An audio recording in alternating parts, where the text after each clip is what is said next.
Okay guys, welcome back to the Fallen Tree channel. Today we're going to be cutting down a few trees. The first one's going to be this one. Not a very big one. That's going to be the main one I want to get out of here today because I'm going to put a porch on the cabin this summer. And I've got to get rid of this dirt, so I'm going to be undermining those roots. But I got a couple more trees I want to cut down first. And so let's head out to the woods back behind the pond here, and we'll go find the ones that I want. Okay, so this is the first tree I want to cut. It's a red oak. It's got a nice big crown up at the top of it. And it's probably, I don't know if you can see the little line up here. It's like something's rubbed against a branch or something at some time where it's light. Right there, it's about 30 inches. 30 inches in diameter. So, part of my woodland management here at my place is I like to take out some of the bigger ones, the big crowns. That way we can give all these little ones a chance to grow. If you take out the big crowns at the top, they don't cover over the other ones, and the other ones can grow faster. So I kind of do a selective cut around here for the mill, and I try to get something that I'm going to get a little bit of lumber out of and still do good for the environment here, so everything else can grow nicely. Now, I'm not an expert, so this isn't a how-to, this is a how I do it video. I mean, I've been cutting trees for 25 years now, so I've got a good idea of what I'm doing, but I'm not going to say I'm an expert. So the first thing I do is I look at the tree and try to determine which way it wants to fall. So looking at this one, it's got a nice lean to it. And then if I look over here, I don't have a lot that I think it's going to get hung up into. So we're going to hope that it falls all the way down, doesn't get hung up. That's one of the things I don't want, because I don't want it to be hung up and somebody come walking through and all of a sudden it decides to fall. So we'll get started with this one. First thing I'm going to do is cut a notch at the bottom in the direction I want it to fall, and then I'll go back and cut the back of it and see if we can't get it to fall the way we want it to. Get a little practice in before we do the one by the cabin.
Okay guys, here it is.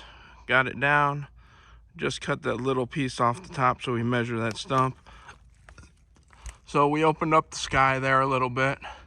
That way those other crowns can grow and it gets some vegetation, getting some light down below. because that's one issue I have with this mature woods right here, is you don't have a lot of undergrowth. So without the undergrowth, there's nothing new started. So we'll take a look here, see how big this thing was. Little odd shape here. Looks like it was about 31 inches that way, 30 inches that way. My mill will take a 25-inch log, so we might have to get the Alaskan chainsaw mill out. Nice straight log. Be able to get a lot of nice wood out of this, being the size and the straightness. Get a little bit of firewood up there. Some of the upper branches we might be able to use for the handrail and the spiral staircase that we're building.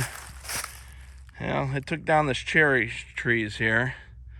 Wasn't really what I wanted to see. I would have liked to see those grow a little bit more, but we'll make good use of those too. I'll get a few logs out of those.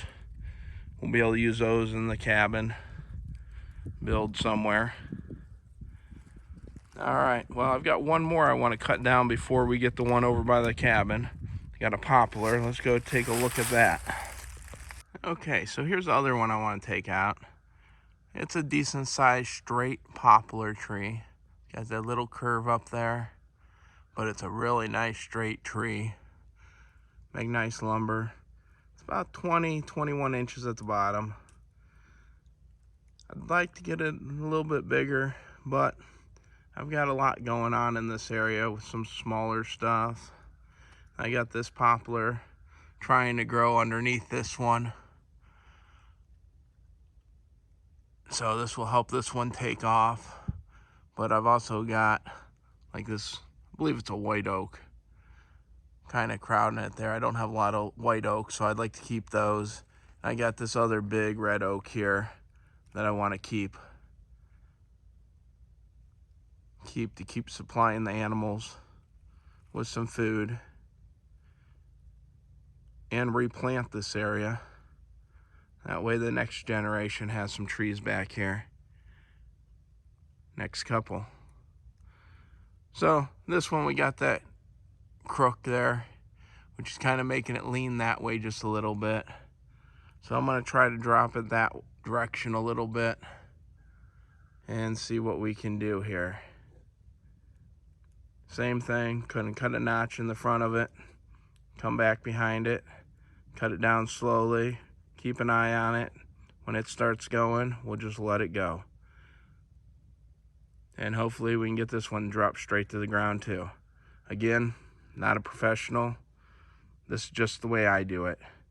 Some of you guys might be wondering about the chainsaw I've got. So I own both Stihl and Husqvarna's. This one's a 395 Husqvarna. It's got a 28-inch blade on it. It's the biggest of the ones that I own. Being that I was taking down that big red oak back there, I wanted to use it. But really nice saw. I can't say anything bad about either Stihl or Husqvarna. I think they're both great saws. All right, let's get busy cutting this one down.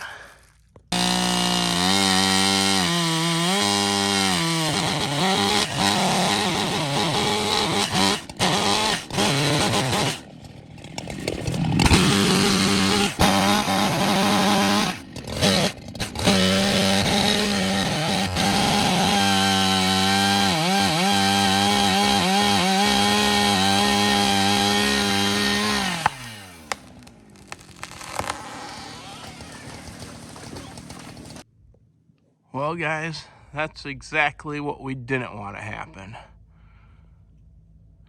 That tree right now is a widowmaker. Hung up in those trees right now.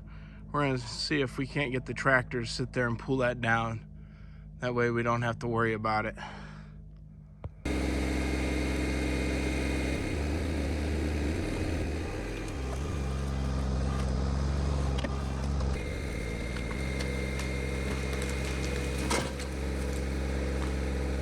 Okay, there it is. We got it down. It's no longer a death trap. And that little 25 horse tractor, it's worth its weight in gold, let me tell you guys. I mean, I use it just about for everything around here. Loading logs, moving logs. Dug the pond with it. Made the dam for the pond. I can't say enough good things about having a little piece of equipment on here that can help me out. Just that little thing there, just getting it down out of the treetops. All right, we'll go off and we'll get the one that over by the cabin. It's probably the one that's gonna have me the most stressed. I didn't plan on taking it out originally, but I did realize that eventually, if I don't take it out, it's gonna come out when I dig that out and put my poles for my porch. So best just get it out of the way now. So let's go over there and take care of that one, and then we'll call it a day. Okay guys, we're back over at the cabin. That's the little tree I need to take out. It's maybe 16, 18 inches at the base. It's not one I would normally take and call at this stage in its life. But like I say, I gotta make room for the cabin, for the porch. So here goes nothing.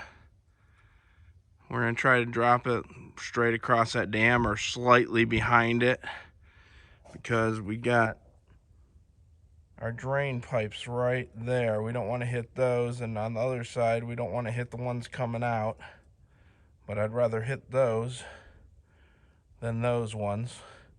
And we definitely don't want to hit the cabin. So here goes nothing. Wish I would have done this before I built it.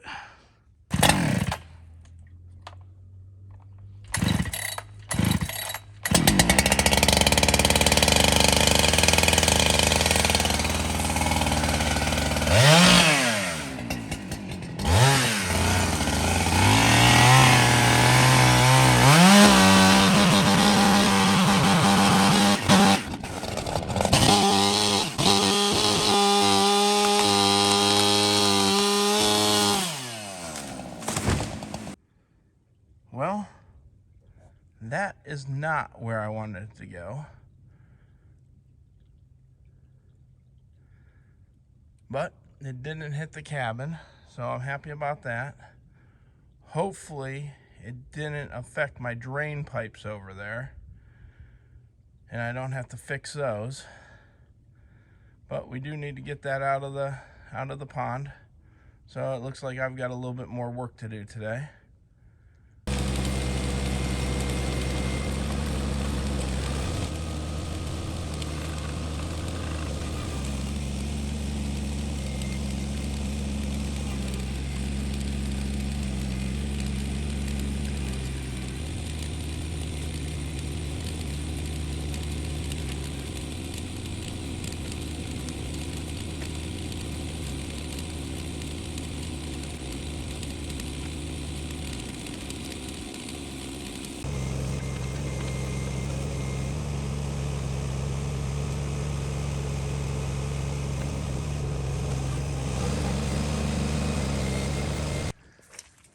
Okay guys, well, I've got it all out of the pond. Again,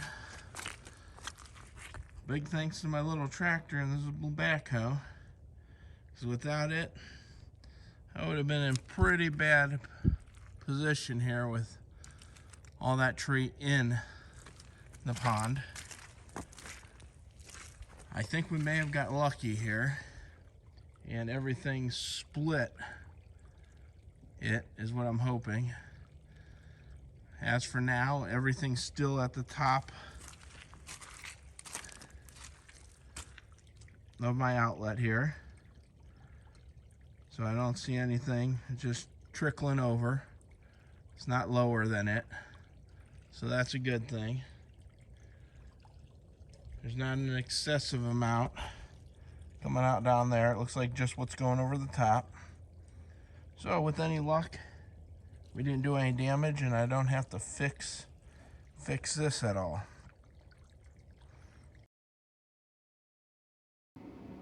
Okay, that was a close call. 5 days later, and we're still holding water. And if you like this video or any of my previous videos, please click subscribe. That way I can share my journey with others. And as always, thanks for watching.